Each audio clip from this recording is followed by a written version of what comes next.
wabarakatuh. Selamat pagi anak-anak. Semoga kalian selalu sehat ya dan tidak kurang satu apapun. Nah, di slide sebelumnya kamu sudah membaca tujuan pembelajaran kita hari ini, yaitu menganalisis unsur kebahasaan teks laporan hasil observasi dan memperbaiki kesalahan unsur kebahasaan teks laporan hasil observasi.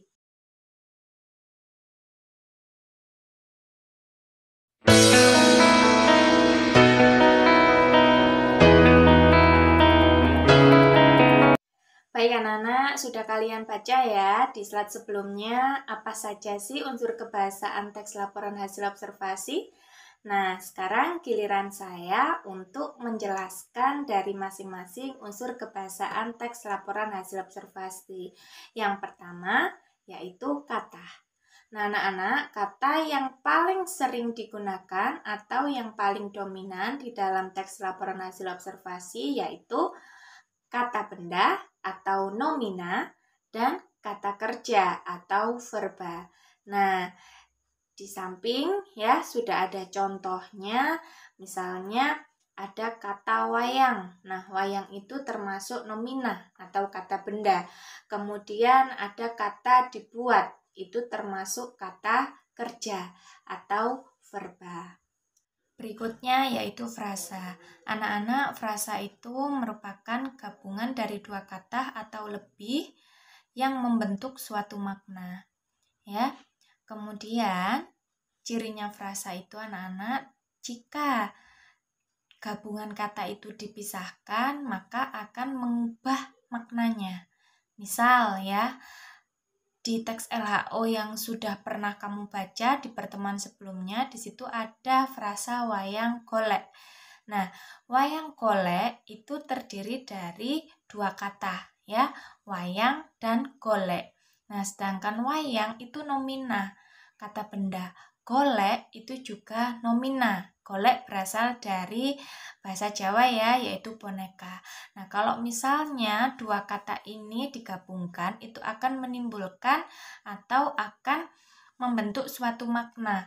Nah, maknanya wayang yang berupa boneka ya.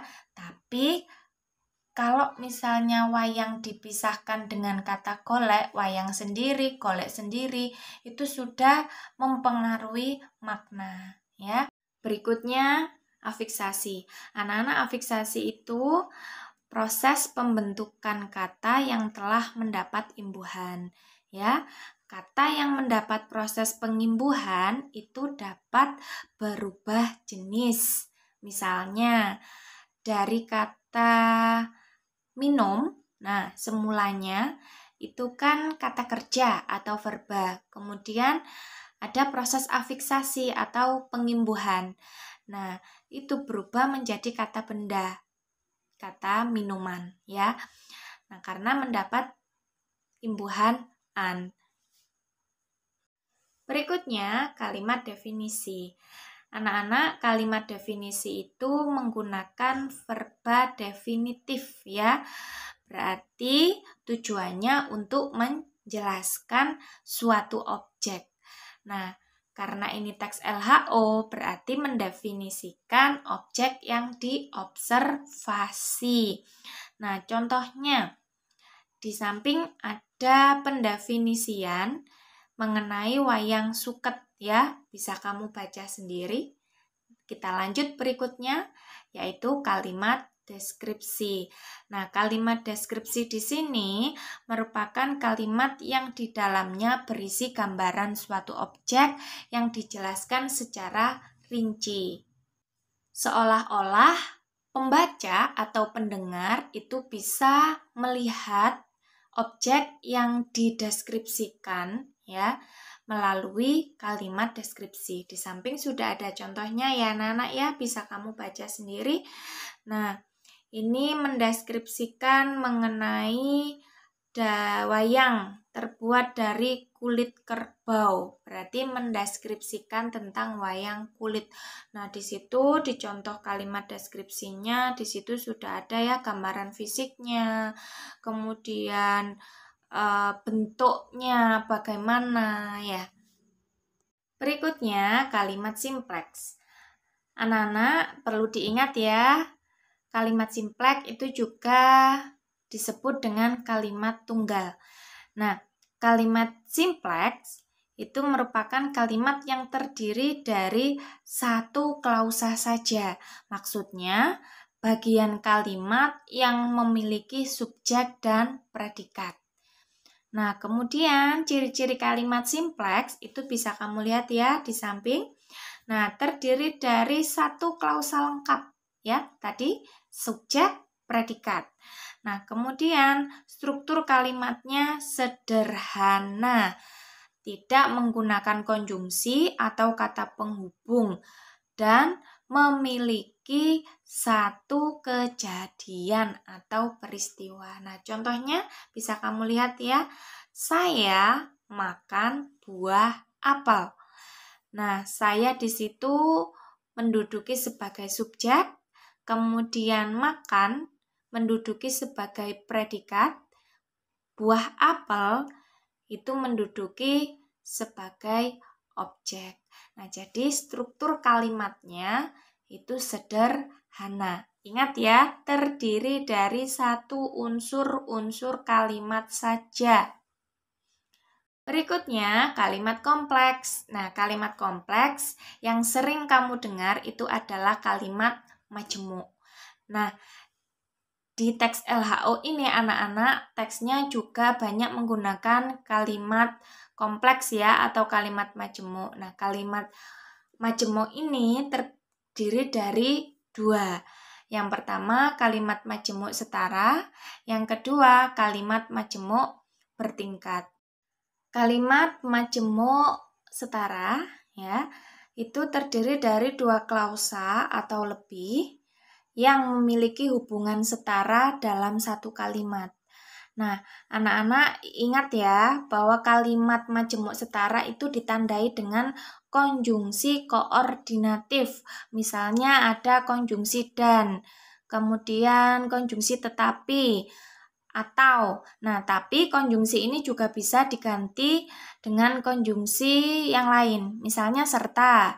Nah, itu bisa sama ya artinya dengan konjungsi dan. Kemudian ada konjungsi sedangkan, padahal, melainkan. Nah, maknanya itu mirip dengan konjungsi tetapi. Anak-anak coba kamu perhatikan contoh kalimat majemuk setara di samping. Nah, di situ sudah Budaya beri tanda ya di masing-masing unsur kalimatnya. Nah, di kalimat majemuk setara yang Budawi beri contoh ini menggunakan konjungsi koordinatif dan.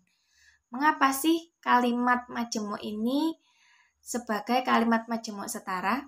Karena kalimat ini masih memiliki hubungan dalam satu kalimat, yaitu tadi membahas tentang fungsi wayang. Berikutnya, kalimat majemuk bertingkat. Anak-anak, kalimat majemuk bertingkat itu terdiri dari tipe dua klausa yang berbeda ya. Terdiri dari klausa atasan dan klausa bawahan. Tapi ada juga yang menjelaskan dengan istilah lain. Ada yang menjelaskan tentang induk kalimat dan anak kalimat. Itu sama saja anak-anak. Nah, klausa utama atau induk kalimat itu merupakan klausa yang bisa berdiri sendiri. Beda dengan klausa bawahan atau anak kalimatnya. Ini tidak bisa berdiri sendiri karena tergantung dengan klausa atasan atau induk kalimatnya. Nah, kenapa kok tergantung dengan induk kalimatnya? Nah, karena kalau misalkan yang klausa bawahan saja yang dituliskan tanpa induk kalimatnya, mungkin informasi yang akan diterima oleh pembaca atau pendengar itu kurang jelas. Nah, coba kamu perhatikan contoh kalimat majemuk bertingkat di samping anak-anak. Di situ sudah Budaya beri tanda juga ya. keberadaan di Topeng tidak dapat dipisahkan dengan Museum Angkut karena kedua tempat ini berada di satu tempat yang sama. Nah, di situ sudah Bu Dewi pisahkan mana yang induk kalimat, mana yang anak kalimatnya. Atau ingat, induk kalimat itu juga disebut dengan klausa atasan.